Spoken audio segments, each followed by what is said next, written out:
pronounce a verdict today in the fraud case in which funds granted for humanitarian aid were diverted. This case caused an uproar when it first came out, so let's reiterate the facts. The following documentary is a fictional reconstitution of a real fraud investigation carried out by OLAF, the European Anti-Fraud Office. The places, the names of stakeholders and several details have been altered, but all the facts are based on OLAF's work. Any resemblance to real people in the reconstitution is purely accidental.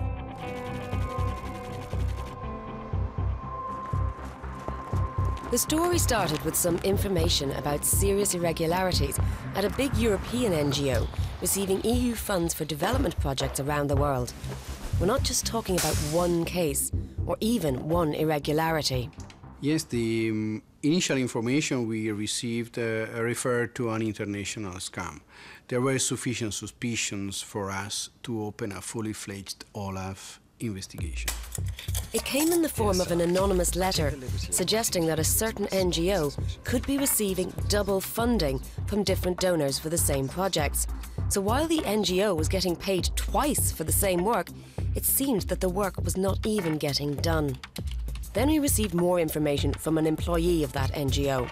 He had been surprised that so little activity was going on in the field and became suspicious. Since the projects were funded by the EU, he knew it was his duty to report his suspicions to OLAF. Many of the projects were indeed financed directly from the EU budget. Since it's OLAF's job to investigate fraud against the EU budget, we swiftly engaged in a joint fact-finding mission with the member state agency about the doubtful NGO. OLAF works hand in hand with the member states to protect the financial interests of the European Union. The joint missions open us more doors and enable us to gather effective information, which is key for a successful investigation. And in these cross-border cases, international cooperation is essential to put together the pieces of the fraudulent puzzle. The member state agency provided us with information about the projects that they had granted to the NGO. A first clue came from the fact that the member state was funding the same projects as the EU. This is of course not illegal, but what if the member state and the EU are both paying for the same work? This is what we call double funding. And what if this overpaid work was not even completed? So we rapidly sent a joint on-the-spot check to the headquarters of the NGO in Europe. A first evaluation suggested that the member state budget could be defrauded by as much as 18 million, and the EU budget possibly even more. All EU taxpayers' money. This was exactly the kind of complex transnational cases where OLAF multinational investigative and forensic expertise is put to best use. So 23 development projects around the world were cross-checked, comparing those funded by the European Commission with those funded by the Member State Agency. We had to track down the missing money. There was no time to be lost. We scrutinised financial statements presented by the NGO to the donors, the supporting documents for expenditure, the bank documents providing proof of money transfers, and more. We found serious irregularities. In particular, duplicated and falsified bank transfer documents. The original bank transfer document was sent for payment to the Member State Agency. A falsified copy of the document was sent to the European Commission with the same references, but with a different beneficiary and reason for payment. One real payment, two reimbursements, same project. The fraudsters had also resorted to the old trick of inflating the cost of goods through an intermediate company. Of course, an accomplice of the NGO. Meanwhile, OLAF received allegations from a country in Africa regarding the doubtful NGO. The informant was an employee of a third country national anti-fraud agency who knew OLAF. He had heard that a project financed by the EU to demine a road was not advancing well. OLAF has a variety of partnership arrangements with third country control agencies and international organisations around the world. These arrangements facilitate setting up joint investigations, exchanging data, etc. In Senegal, for example, we have a very good relationship with the National Anti-Corruption Office. These agreements cover 3 types of actions. First, exchange of information. extremely important.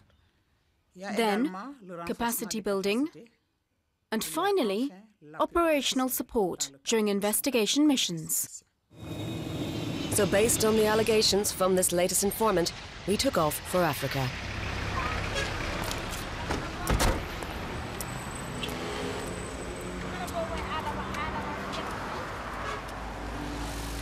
We started with an on-the-spot check on the NGO's premises.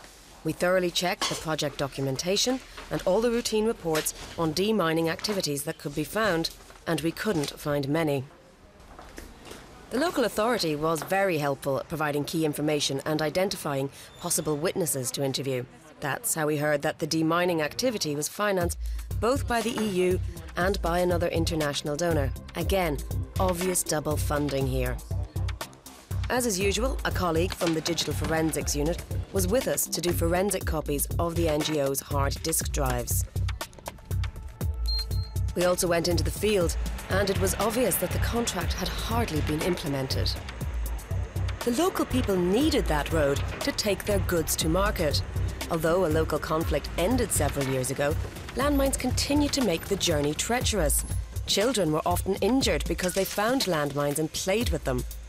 No one working, no demining equipment, and not even a warehouse.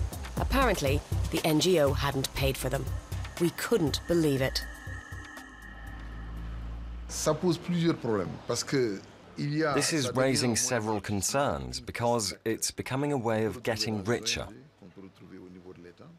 There is a whole cast of actors that can be found in the NGOs, but also at state level, who look for opportunities to stuff their pockets. This discredits the NGOs among the populations and their expectations, first, but also among the international community and the taxpayers of these countries, who agree to mobilize funds out of international solidarity. Back in Brussels, digital forensic colleagues helped us to analyse the huge amount of data collected from the NGO's computers. They pinpointed this very compromising email communication between the operational staff of the NGO. Unfortunately, we have not performed the demining activity as we have declared in our interim report submitted to EC. So, that was it. The administrative investigation was over, and we had come up with evidence. The next steps belonged to our partners. The Commission Department responsible for development would act on OLAF's recommendation to recover money for the EU coffers. The competent judicial authority in the NGO's host country would take on the criminal case. The judicial police carried out searches and checks. They found huge amounts of money in the personal bank accounts and safety deposit boxes of the NGO's big bosses. This led to their arrest and trial. This case highlights the great importance of international cooperation. Cooperation between OLAF and the donors, between OLAF and the member states and third countries' authorities, to exchange information, to verify the information, also on possible new frauds and irregularities. And ultimately, the importance of the cooperation with judicial authorities, which can use the evidence brought by OLAF and can bring the perpetrators in front of the justice. Humanitarian scandal. The NGO's 4 directors convicted of funds diversion were sentenced to 2 years in prison.